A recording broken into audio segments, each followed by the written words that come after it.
కంప్యూటర్లు, స్మార్ట్ ఫోన్లు, internet, Facebook, Instagram, latest gadgets. ఈ టెక్నాలజీ యుగంలో ఇవన్నీ మన పనులను సులభం చేసి మనకు బోలెడంత ఫ్రీ టైం ఇస్తాయని మనం అనుకున్నాం. కానీ వాస్తవం ఏంటో తెలుసా? ఇవి మనకు ఫ్రీ టైం ఇవ్వకపోగా మనల్ని ఇంతకు ముందు కంటే 100 రెట్లు ఎక్కువగా బిజీ చేసేశాయి. ఉదయం లేచినప్పటి నుండి రాత్రి పడుకునే వరకు ఏదో ఒక పని, ఏదో ఒక యాప్లో స్క్రోలింగ్. మన దగ్గర దేనికైనా టైం ఉంది. ఫ్రెండ్స్తో చాటింగ్ చేయడానికి టైం ఉంది, కొంతమందికి సినిమాలు చూడటానికి టైం ఉంది, వెబ్ సిరీస్లు చూడటానికి టైం ఉంది, ఆన్లైన్లో గేమ్స్కి టైం ఉంది, గంటల తరబడి రీల్స్ చూడటానికి టైం ఉంది. కానీ ఒక్క అరగంట కూర్చొని దేవుని వాక్యం చదవడానికి టైం లేదు. మోకరించి కన్నీళ్లతో ప్రార్థన చేయడానికి టైం లేదు. ఆదివారం 2 గంటలు దేవుని మందిరానికి వెళ్ళడానికి టైం లేదు. ఒకవేళ వెళ్ళినా ఎక్కడిదక్కడ మర్చిపోవటమే. అది జీవితంలో రిఫ్లెక్ట్ అవ్వని పరిస్థితి. దేవుని విషయాలకు మన దగ్గర అసలు టైమే ఉండదు. ఎందుకు ఇలా జరుగుతోందో తెలుసా? ఇక్కడ ఒక కొటేషన్ చెప్తాను వినండి. సాతాను మిమ్మల్ని చెడ్డవారిగా మార్చలేకపోతే మిమ్మల్ని బిజీగా మారుస్తాడు. If the devil can't make us bad, he will make us busy.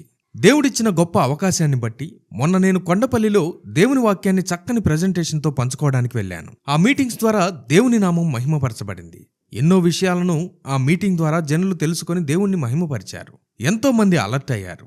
ప్రభువు రాకడ కొరకైన సిద్ధపాటుకు సంబంధించిన విషయాలను తెలుసుకున్నారు, దేవుణ్ణి మహిమపరిచారు. ఆ మీటింగ్లో నాకంటే ముందు వర్తమానాన్ని అందించిన నా ఆత్మీయ సోదరుడు ఒక మాట చెప్పాడు. అదే బిజీ అనే మాట. దానికి ఒక ఫుల్ ఫామ్ చెప్పాడు. బిజీ అంటే అర్థం బి అంటే బీయింగ్ అని, యు అంటే అండర్ అని, ఎస్ అంటే సాతాన్స్ అని, వై అంటే యోక్ అని. అది మొత్తం కలిపి చదివితే బిజీ అంటే అర్థం బీయింగ్ అండర్ సాతాన్స్ యోక్, అంటే సాతాను కాడి కింద ఉండటం అని దీని అర్థం. ఇలా చాలా పదాలను మనం బిజీకి కలిపి చెప్పొచ్చు. ఉదాహరణకు దేవునికి సమయం ఇవ్వకపోవటం, being unavailable serving yourself. నీ సొంత పనుల్లో నీ సుఖాల్లో పడిపోయి దేవునికి అందుబాటులో లేకుండా పోవడం. కేవలం మన కెరీర్, డబ్బు, ఎంటర్టైన్మెంట్ చూసుకుంటూ దేవుణ్ణి పక్కన పెట్టేయడం. ఇంకోటి అలాగే లోక సంబంధమైన భారాలు, బరీడ్ అండర్ సెక్యులర్ యోక్స్. దీని అర్థం ఆత్మీయ విషయాలను పక్కన పెట్టి కేవలం లోక సంబంధమైన టెన్షన్స్, పనుల కింద నలిగిపోవటం. మూడవదిగా పాపానికి ఆకర్షితులవ్వటం, బౌండ్ అండర్ సిన్స్ యోక్. ఆ పాపపు కాడి కింద బంధించబడడం. బిజీ లైఫ్ వల్ల ప్రార్థన, వాక్యం తగ్గిపోయి మెల్లగా లోక ఆకర్షణలకు బానిసలైపోవడం. ఇంకోటి చూస్తే ఆత్మీయంగా ఎదగకపోవడం, becoming unfruitful in spiritual years. దేవుడిచ్చిన ఈ జీవితంలో ఆత్మీయ ఫలాలు లేకుండా నిరుపయోగంగా మిగిలిపోవడం. ఇలా బిజీ అనే పదానికి ఎన్ని అర్థాలు వెతుక్కున్నా ఇక్కడ అసలైన పాయింట్ ఏంటంటే, మనం ఈ లోక సంబంధమైన పనుల్లో పడిపోయి మన ఆత్మీయ జీవితాన్ని మరియు దేవునికి ఇవ్వాల్సిన సమయాన్ని నిర్లక్ష్యం చేయకూడదు. దీని అసలు ఉద్దేశం ఏంటంటే, సాతాను మనల్ని డైరెక్ట్గా పాపం చేయమని ప్రేరేపించలేనప్పుడు దేవుని వాక్యం చదవకుండా, ప్రార్థన చేయకుండా మన సమయాన్నంతా దొంగిలించడానికి మనల్ని లోక సంబంధమైన పనుల్లో, సోషల్ మీడియా, ఎంటర్టైన్మెంట్ వగైరా వీటిల్లో వాడు పడేస్తాడు. అప్పుడు మనం దేవునికి సమయం ఇవ్వలేనంత బిజీ అయిపోతాం. పరోక్షంగా సాతాను కంట్రోల్లోకి వెళ్ళిపోతాం. ఈ బిజీ లైఫ్, ఈ టెక్నాలజీ అంతా పైకి సాధారణంగానే కనిపించవచ్చు. కానీ దీని వెనుక వెలుగుదూత వేషం వేసుకున్న ఒక అందమైన దెయ్యం పనిచేస్తోంది. ఈరోజు మన రక్షకుడు ఛానల్లో సాతాను మన సమయాన్ని ఎలా దొంగిలిస్తున్నాడు, టెక్నాలజీ మనల్ని దేవునికి ఎలా దూరం చేస్తుంది, యేసుక్రీస్తు చెప్పిన ప్రయారిటీస్ ఏంటి అనే 7 అద్భుతమైన విషయాలను డీప్గా తెలుసుకోబోతున్నాం. మీ ఆత్మీయ జీవితాన్ని మార్చేసే ఈ అద్భుతమైన వీడియోని ఎక్కడా స్కిప్ చేయకుండా చివరి వరకు చూడండి. మన రక్షకుడు ఛానల్ వీక్షిస్తున్న మీ అందరికీ ప్రభువు పేరిట శుభములు. మన సమయమే మన జీవితం. సాతాను మన సమయాన్ని దొంగిలిస్తే మన జీవితాన్ని దొంగిలించినట్లే. ఈ వీడియోలో మనం ఈ క్రింది విషయాలను వివరంగా నేర్చుకోబోతున్నాం. మొదటిగా, చెడు కన్నా బిజీ ఎందుకని డేంజర్ అనే విషయం. రెండవదిగా, లోకాన్ని ప్రేమించడం అంటే ఏంటి. మూడవదిగా, ఆందోళన వర్సెస్ దేవుని వాగ్దానం. నాలుగవదిగా, మన సమయానికి అసలు యజమాని ఎవరు అనేది. ఐదవదిగా, ఆధునిక విగ్రహారాధన అంటే ఏంటి, మోడర్న్ డే ఐడల్ వర్షిప్. ఆరవదిగా, శ్రమలలో సంతోషించడం ఎలా. ఏడవదిగా, యేసుక్రీస్తు చెప్పిన అసలైన ముగింపిది, దేవుని రాజ్యాన్ని మొదట వెతకటం. 7 పాయింట్స్ విన్నాక మీరు ఖచ్చితంగా మీ ఫోన్ పక్కన పెట్టి దేవునితో సమయం గడుపుతారు. దయచేసి శ్రద్ధగా వినండి. మొదటి పాయింట్ చూద్దాం. చెడు కన్నా బిజీ ఎందుకు డేంజర్ అని.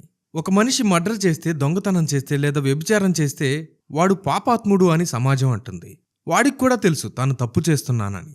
కానీ అవి చేయని నీకు సాతాను వేసే అతిపెద్ద వలేంటంటే, వాడు నిన్ను మర్డర్ చేయమని చెప్పడు, దొంగతనం చేయమని చెప్పడు. ఎందుకంటే నువ్వు ఒక మంచి కుటుంబంలో పెరిగావని, నీ తల్లిదండ్రులు నీకు మంచి వాల్యూస్ నేర్పించారని వాడికి తెలుసు. అందుకే వాడు ఆడే సైకలాజికల్ గేమ్ ఏంటంటే నిన్ను ఒక మంచివాడిలాగానే ఉంచుతూ నిన్ను విపరీతంగా బిజీ చేస్తాడు. ఉదయాన్నే లేవగానే వాట్సాప్ మెసేజ్లు, ఫేస్బుక్ నోటిఫికేషన్లు, ఆఫీస్ టెన్షన్లు, ఇన్స్టాగ్రామ్ లైక్లు, ప్రాజెక్టులు, ఫ్రెండ్స్తో పార్టీలు, వీకెండ్ వస్తే సినిమాకో షాపింగ్ మాల్కో పరుగులు. నువ్వేం తప్పు చేయట్లేదు, కానీ దేవుని దగ్గరకు వెళ్ళడానికి నీకు కనీసం ఒక్క నిమిషం కూడా లేకుండా వాడు నిన్ను బిజీ అనే వలలో బ్లాక్ చేశాడు. దేవునితో సహవాసం లేకపోతే నువ్వు మర్డర్ చేయకపోయినా ఆత్మీయంగా చనిపోయినట్లే కదా. ఈ బిజీ షెడ్యూల్ వెనుక ఉన్నది మరెవరో కాదు, సాతానే. రెండవ పాయింట్ ఏంటంటే లోకాన్ని ప్రేమించడం. ఈ కంప్యూటర్లు, ల్యాప్టాప్లు, ఫోన్లు ఇవన్నీ వాటంతట అవే చెడ్డవి కావు. వాటిని మనం ఎలా వాడుతున్నామన్నదే అసలు సమస్య. కానీ ఈ టెక్నాలజీ, కొత్త కొత్త యాప్స్, ఫ్యాషన్, లేటెస్ట్ మోడల్స్ ఇవన్నీ మన మనసును లోకం వైపు లాగుతున్నాయి. పరిశుద్ధ గ్రంథం దీని గురించి ఎప్పుడో వార్నింగ్ ఇచ్చింది. 1 యోహాను 2:15-16 ఈ లోకమునైనను లోకములో ఉన్న వాటినైనను ప్రేమింపకుడి. ఎవడైనను లోకమును ప్రేమించిన ఎడల తండ్రి ప్రేమ వానిలో నుండదు. లోకములో ఉన్నదంతయు అనగా శరీరాశయు, నేత్రాశయు, జీవపు డంబమును తండ్రి వలన పుట్టినవి కావు, అవి లోక సంబంధమైనవే. ఈరోజు మనం చూస్తున్న ఆన్లైన్ గేమ్స్ లేదా టీవీ సిరీస్లు, సీరియల్స్, సినిమాలు, నెట్ఫ్లిక్స్ సిరీస్, సోషల్ మీడియాలో షో ఆఫ్ చేయటం ఇవన్నీ ఏంటి? శరీరాశ, నేత్రాశ, జీవపు డంబమే కదా. గంటల తరబడి ఈ ఎంటర్టైన్మెంట్ ప్రపంచంలో మునిగిపోయి మనం ఎంత ఆత్మీయ శక్తిని కోల్పోతున్నామో గమనించారా? ఇవన్నీ దేవుని వలన పుట్టినవి కావు. సాతాను మన సమయాన్ని దొంగిలించడానికి వేసిన పక్కా ప్లాన్ ఇది. మూడవదిగా ఆందోళన వర్సెస్ దేవుని వాగ్దానం. మనం ఎందుకు ఇంత బిజీగా ఉన్నాం? ఎందుకు ఇంతలా కష్టపడుతున్నాం? దానికి మెయిన్ రీజన్ ఆందోళన. రేపేం తినాలి, ఏ బట్ట వేసుకోవాలి, ఫ్యూచర్ ఏంటి, పిల్లల చదువులేంటి, మన కారేంటి, మన కొత్త ఇల్లేంటి, ఇవే కదా మన టెన్షన్స్ అన్ని. కానీ యేసుక్రీస్తు లోకాసు వార్తలో ఒక అద్భుతమైన మాట చెప్పాడు. లోకాసు వార్త 12:22 నుంచి చూడండి. ఏమి తిందుమో అని మీ ప్రాణము గూర్చి అయినను, ఏమి ధరించుకుందుమో అని మీ దేహమును గూర్చి అయినను చింతింపకుడి. ఆహారము కంటే ప్రాణమును, వస్త్రము కంటే దేహమును గొప్పవి కావా? కాకుల సంగతి విచారించి చూడుడి. అవి విత్తవు, కోయవు, వాటికి గరిసె లేదు, కొట్టు లేదు, అయినను దేవుడు వాటిని పోషించుచున్నాడు. మీరు పక్షుల కంటే ఎంత శ్రేష్ఠులు?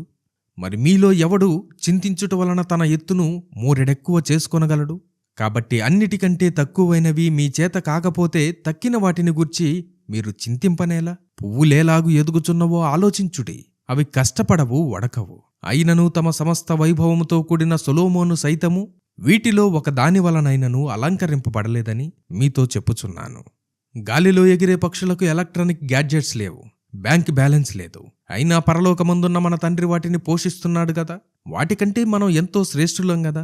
దేవుడు మన అవసరాలన్నీ ఎరిగినవాడు. మనం చేయాల్సింది ఆందోళన పడడం కాదు, ఉదయాన్నే లేచి ఆ అపవాది గుసగుసలను ఎదిరించి దేవుని వాక్యం చదవడానికి సమయం కేటాయించడం. నాలుగవదిగా మన సమయానికి అసలు యజమాని ఎవరు? అసలు దేవుడు నీ ప్రియారిటీ లిస్టులో ఎక్కడున్నాడు? ఒక పేపర్ తీసుకుని నీ ప్రియారిటీస్ రాసుకో. దేవుడు ఎన్నో ప్లేస్లో ఉన్నాడో నీకే అర్థమవుతుంది. మత్తయి సువార్త 6:24 ఎవడునూ 2 యజమానులకు దాసుడుగా నుండనేరడు. అతడు ఒకని ద్వేషించి ఒకని ప్రేమించును, లేదా ఒకని పక్షముగా నుండి ఒకని తృణీకరించును. మీరు దేవునికిని సిరికిని దాసులుగా నుండనేరరు. మన సమయానికి యజమాని ఎవరు?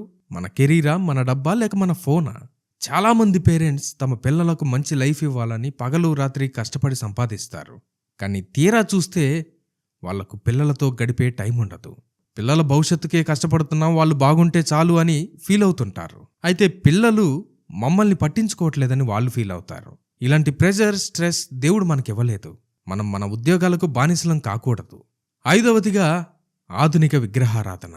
పాత నిబంధన కాలంలో ప్రజలు బంగారు దూడలకు, రాయి రప్పలకు మొక్కేవారు. ఆ విగ్రహాలకు వాళ్ళ సమయాన్ని, ధనాన్ని అర్పించేవారు. కానీ ఈ రోజుల్లో మన విగ్రహం ఏంటో తెలుసా? మన జేబులో ఉన్న స్మార్ట్ ఫోన్. పొద్దున లేవగానే దేవుని ముఖం చూసే వాళ్ళకంటే ఫోన్ స్క్రీన్ చూసేవాళ్లే ఎక్కువ.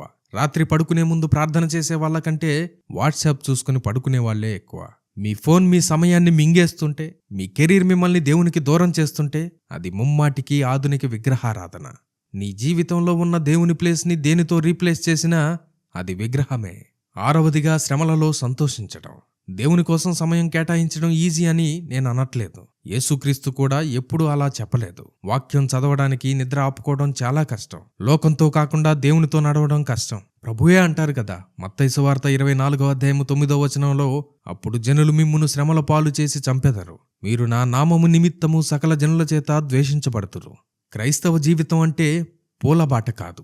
మీరు దేవుని కోసం నిలబడితే మిమ్మల్ని ఎగతాళి చేస్తారు, నవ్వుతారు, మీతో వాదనకు దిగుతారు, చివరికి తిడతారు, కొడతారు కూడా. కానీ అపోస్తలుడైన యాకోబు ఏమంటున్నాడు? యాకోబు పత్రిక 1 అధ్యాయము 2-4 నా సహోదరులారా, మీ విశ్వాసమునకు కలుగు పరీక్ష ఓర్పును పుట్టించునని ఎరిగి మీరు నానా విధములైన శోధనలలో పడునప్పుడు అది మహానందమని ఎంచుకొనడి. మీరు సంపూర్ణులను అనూనాంగులును ఏ విషయములోనైనను కొదువలేని వారై యుండునట్లు ఓర్పు తన క్రియను కొనసాగింపనీయుడి. ట్రాజెడీ అని ఫీల్ అవ్వద్దు అంటున్నారు. ఎందుకు సంతోషించాలి? ఎందుకంటే ఆ శ్రమ మనలో ఓర్పును పుట్టిస్తుంది. ఆ ఓర్పు మనల్ని పరిపూర్ణులుగా మారుస్తుంది, పర్ఫెక్ట్గా, కంప్లీట్గా మారుస్తుంది. పర్ఫెక్ట్ అంటే ఎటువంటి లోపము లేకుండా దేవుని కోసం సిద్ధపడడం. ఇక చివరిగా 7వ పాయింట్, దేవుని రాజ్యాన్ని మొదట వెతకడం. ఈ బిజీ ప్రపంచం నుండి, ఆందోళన నుండి, ఈ టెక్నాలజీ వల నుండి ఎలా బయటపడాలి? దీనికి యేసుక్రీస్తు చెప్పిన ఒకే ఒక్క అద్భుతమైన సొల్యూషన్ మత్తయి సువార్త 6వ అధ్యాయము 33వ వచనం. కాబట్టి మీరు ఆయన రాజ్యమును నీతిని మొదట వెదుకుటి, అప్పుడు అవన్నీయు మీకు అనుగ్రహింపబడును. అవును, మనం దేనికోసమైతే పరుగులు తీస్తున్నామో, టెన్షన్ పడుతున్నామో అవన్నీ నీకొస్తాయి. కానీ నీ ఫస్ట్ ప్రియారిటీ దేవుని రాజ్యం అయి ఉండాలి. 34వ వచనం చూడండి. రేపటిని గూర్చి చింతింపకుడి, రేపటి దినము దాని సంగతులను గూర్చి చింతించును. ఏ నాటికీడు ఆ నాటికి చాలును. నీ సమయాన్ని సాతానుకివ్వకు. వాడికి తెలుసు వాడికి సమయం తక్కువగా ఉందని. అందుకే నిన్ను బిజీ చేసి దేవునికి దూరం చేస్తున్నాడు. ఫోన్ పక్కన పెట్టు, బైబిల్ పట్టుకో, ఎంటర్టైన్మెంట్కి బ్రేక్ ఇవ్వు, ప్రార్థన ప్రారంభించు. దేవునితో సహవాసం లేకుండా నువ్వు ఎంత సంపాదించినా అది జీరోతో సమానం. ఈరోజు ఈ వీడియోలో చెప్పిన ప్రతి మాట మిమ్మల్ని ఖచ్చితంగా ఆలోచింపదేసిందని నమ్ముతున్నాను. ఇది మిమ్మల్ని వేలు పెట్టి చూపించడానికి కాదు సుమి. మనమందరం మారాల్సిన అవసరం ఉంది. మనం లోకాన్ని ప్రేమించి టెక్నాలజీ మత్తులో పడి దేవునికి దూరం అవుతున్నాం అనిపిస్తే ఈరోజు మన జీవితాలను సరిచేసుకుందాం. సాతాను నిన్ను చెడ్డవాడిగా మార్చలేకపోవచ్చు, కానీ నిన్ను బిజీగా మార్చి దేవునికి దూరం చేయాలని చూస్తున్నాడు. ఆ ట్రాప్లో పడకండి. ఈ 7 పాయింట్లు మీ ఆత్మీయ కళ్ళను తెరిపించాయా? మీ జీవితంలో ఏ విషయాలు మీ సమయాన్ని ఎక్కువగా దొంగిలిస్తున్నాయో దయచేసి కామెంట్లో తెలియజేయండి. దాన్ని సరిచేసుకోవడానికి ప్రయత్నం ఇప్పటి నుండే మొదలు పెట్టండి. ఈ మేలుకొలుపు ప్రతి క్రైస్తవుడికి, ప్రతి క్రైస్తవ కుటుంబానికి అవసరం.